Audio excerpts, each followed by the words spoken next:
In the 1400s, the Renaissance inspired a spirit of curiosity in many fields. Scholars began to question ideas that had been accepted for hundreds of years. During the Reformation in the 1500s, religious leaders challenged accepted ways of thinking about God and salvation. While the Reformation was taking place, another revolution in European thought was also occurring: the scientific revolution. It challenged how people viewed their place in the universe. The scientific revolution was a new way of thinking about the natural world. That way was based upon careful observation and a willingness to question accepted beliefs. Before the scientific revolution, scholars generally decided what was true or false by referring to an ancient Greek or Roman author, or to the Bible and the doctrines of the Church. Whatever Aristotle said about the material world was true, unless the Bible or Church said otherwise. Few European scholars questioned the scientific ideas of the ancient thinkers or the Church by carefully observing nature for themselves. During the Middle Ages, most scholars believed that the Earth was an unmoving object located at the center of the universe. According to that belief, the Moon, the Sun, and the planets all moved in perfectly circular paths around the Earth. Beyond the planets lay a sphere of fixed stars, with heaven still farther beyond. Common sense seemed to support this view. After all, the sun appeared to be moving around the Earth as it rose in the morning and set in the evening. This Earth-centered view of the universe, called the geocentric theory, was supported by more than just common sense. The idea came from Aristotle, the Greek philosopher of the 4th century BC. The Greek astronomer Ptolemy expanded the theory in the 2nd century AD. In addition, Christianity taught that God had deliberately placed Earth at the center of the universe. Earth was thus a special place on which the great drama of life took place. Beginning in the mid-1500s, a few scholars challenged the ideas of the ancient thinkers and the Church. In this way, they launched the scientific revolution. Several factors paved the way for the start of the scientific revolution. As we saw earlier, the Renaissance had led to a new spirit of curiosity. The Renaissance emphasis on the study of the physical world fueled a desire to study nature more closely and understand how it worked. The rediscovery of so many ancient texts during the Renaissance also stimulated greater debate about the world. These texts, along with commentaries by Muslim scholars that entered Europe as a result of the Crusades, greatly expanded Western knowledge of physics, astronomy, and mathematics. As more and more texts were discovered, Europeans found that ancient authorities often did not agree with each other. The invention of the printing press during the Renaissance also contributed to the start of the scientific revolution, by enabling scholars to spread new ideas and knowledge more rapidly and across greater distances than had ever been possible. Finally, the great age of European exploration made accuracy in astronomy and mathematics essential, since navigation depended heavily on the use of the stars. The discovery of new lands and peoples in the Americas and Asia also challenged Europeans' views of the world. Everywhere, scientists began to look more closely at the world around them. They made observations that did not match ancient beliefs. They found that they had reached the limit of the classical world's knowledge, yet they still needed to know more. The first major challenge to accepted scientific thinking came in the field of astronomy. The scientific revolution started when a small group of scholars began to question the geocentric theory. Although backed by authority and common sense, the geocentric theory did not accurately explain the movements of the sun, moon, and planets. This problem troubled a Polish churchman and astronomer named Nicholas Copernicus. In the early 1500s, Copernicus became interested in an old Greek idea that the sun stood at the center of the universe. After studying planetary movements for more than 25 years, Copernicus reasoned that indeed the stars, the Earth, and the other planets revolved around the sun. Copernicus's heliocentric, or sun-centered, theory still did not completely explain why the planets orbited the way they did. He also knew that most scholars and clergy would reject his theory because it contradicted their religious views. Fearing ridicule or persecution, Copernicus did not publish his findings until 1543, the last year of his life. He received a copy of his book on the revolutions of the heavenly bodies on his deathbed. While revolutionary, Copernicus's book caused little stir at first. Over the next century and a half, other scientists built on the foundations he had laid.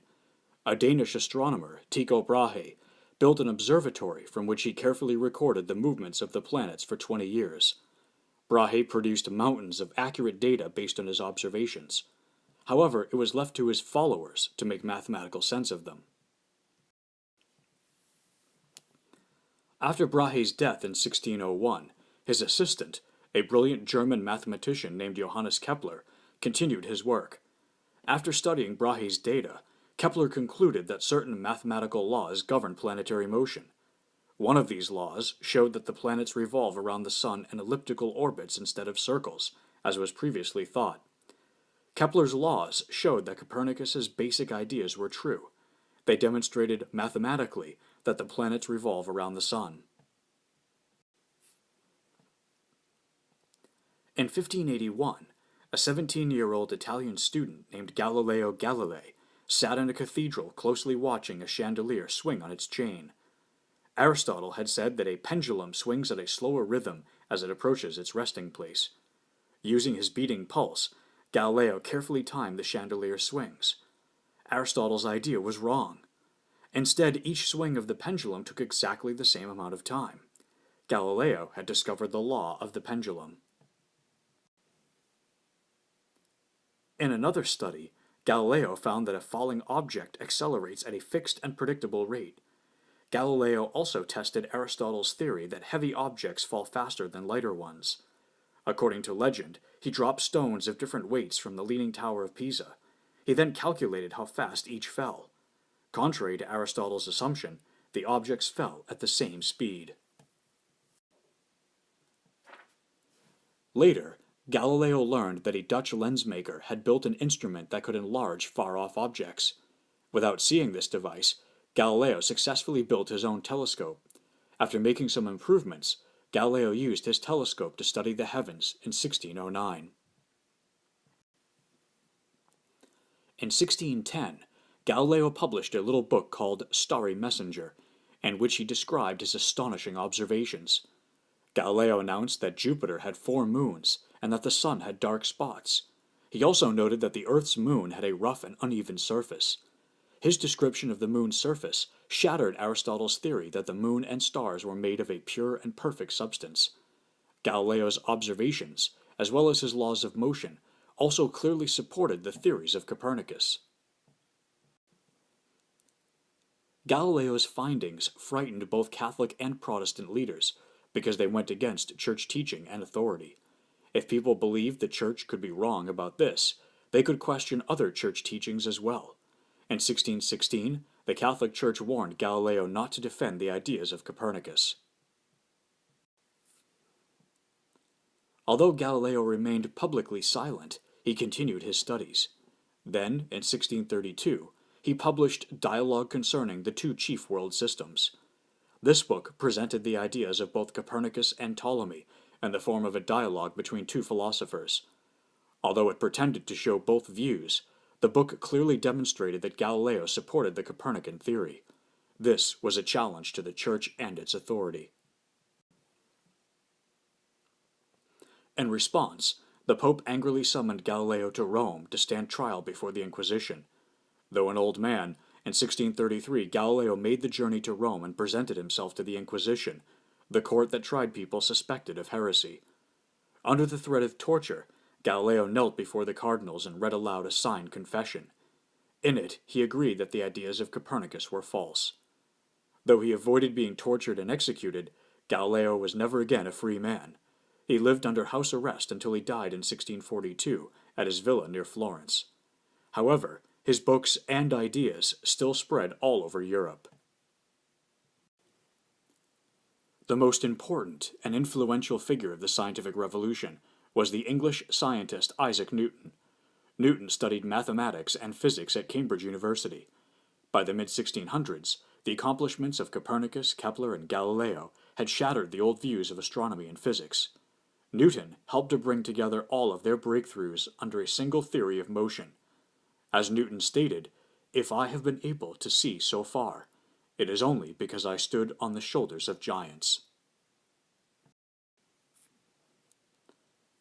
By the time he was 24, Newton was certain that all physical objects were affected equally by the same forces.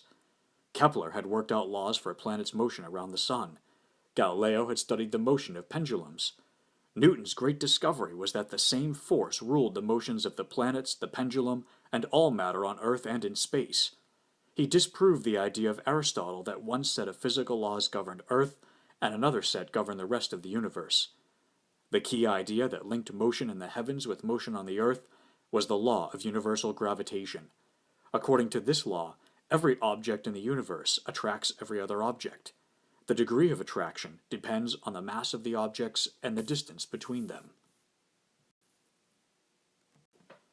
In 1687, Newton published his ideas in a work called Mathematical Principles of Natural Philosophy, or Principia for short from its Latin title.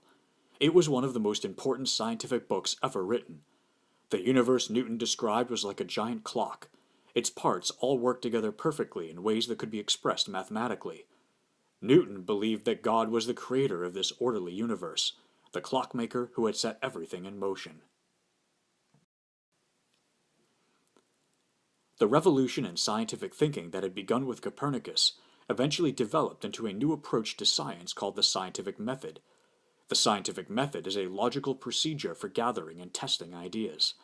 It begins with a problem or question arising from an observation. Scientists next form a hypothesis, or unproved assumption. The hypothesis is then tested in an experiment or on the basis of data. In the final step, scientists analyze and interpret their data to reach a new conclusion. That conclusion either confirms or disproves the hypothesis. The scientific method did not develop overnight. The work of two important thinkers of the 1600s, Francis Bacon and René Descartes, helped to advance the new approach. Francis Bacon, an English politician and writer, had a passionate interest in science. He believed that by better understanding the world, scientists would generate practical knowledge that would improve people's lives. In his writings, Bacon attacked medieval scholars for relying too heavily on the conclusions of Aristotle and other ancient thinkers.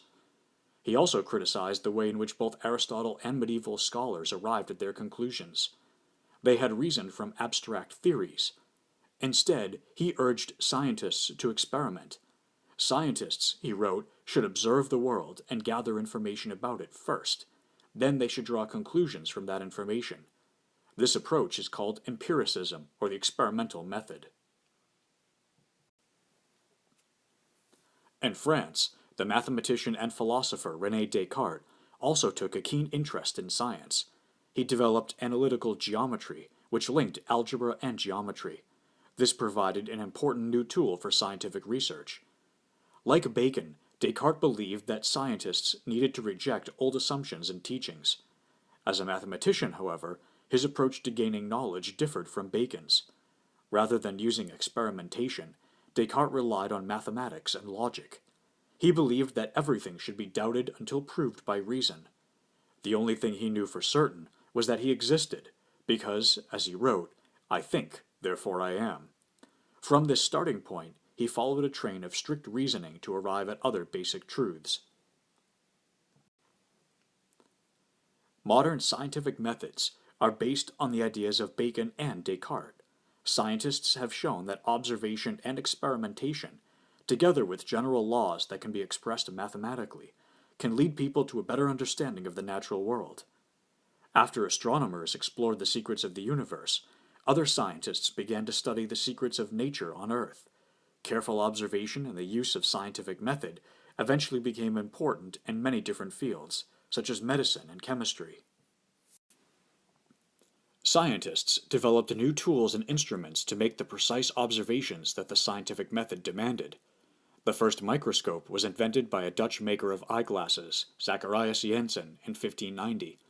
In the 1670s, a Dutch drapery merchant and amateur scientist named Anton van Leeuwenhoek used a microscope to observe bacteria swimming in tooth scrapings. He also saw red blood cells for the first time. Their work opened whole new areas for scientific investigation. In 1643, one of Galileo's students, Evangelista Torricelli, developed the first barometer, a key tool for studying and understanding the weather. In the 1700s, a Dutch physicist named Gabriel Fahrenheit and a Swedish astronomer named Anders Celsius developed thermometers to measure temperature. These instruments were essential to conducting experiments in many areas of science. During the Middle Ages, European doctors based much of their knowledge of medicine on the writings of an ancient Greek physician named Galen. However, Galen had never dissected the body of a human being. Instead, he had studied the anatomy of pigs and other animals. Galen assumed that human anatomy was much the same. Galen's assumptions were proved wrong by Andreas Vesalius, a Flemish physician. Vesalius dissected human corpses and published his observations. His book, On the Fabric of the Human Body, published in 1543, was filled with detailed drawings of human organs, bones, and muscle. An English doctor named William Harvey continued Vesalius's work in anatomy. In 1628, he published On the Motion of the Heart and Blood in Animals, which showed that the heart acted as a pump to circulate blood throughout the body. He also described the function of blood vessels. In the late 1700s, British physician Edward Jenner introduced the first vaccine to prevent smallpox. Smallpox was a deadly disease that killed thousands of people every year. Inoculation using live smallpox germs had been practiced in Asia for centuries. While beneficial, this technique was also dangerous. Jenner discovered that inoculation with germs from a cattle disease called cowpox gave permanent protection from smallpox for humans. Because cowpox was a much milder disease, the risks for this form of inoculation were much lower. Jenner used cowpox to produce the world's first vaccination. An English scientist named Robert Boyle pioneered the use of the scientific method in chemistry. He is considered the founder of modern chemistry. In a book called The Skeptical Chemist, published in 1661, Boyle challenged Aristotle's idea that the physical world consisted of the four elements of earth, air, fire, and water. Instead, Boyle proposed that matter was made up of smaller particles that joined together in different ways. Boyle's most famous contribution to chemistry is Boyle's law, which explains how the volume, temperature, and pressure of gas affect each other. Another chemist, Joseph Priestley, separated one pure gas from air in 1774. He noticed how good he felt after breathing this special air, and watched how alert two mice were while breathing it. Meanwhile, in France, Antoine Lavoisier was performing similar experiments. In 1779, Lavoisier named the newly discovered gas oxygen. The discovery of oxygen was an important achievement of the scientific revolution, and had an impact on many areas of scientific research. Other scholars and philosophers also applied a scientific approach to other areas of life.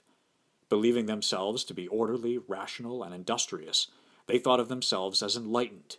They would become the leaders of a new intellectual and social movement called the Enlightenment.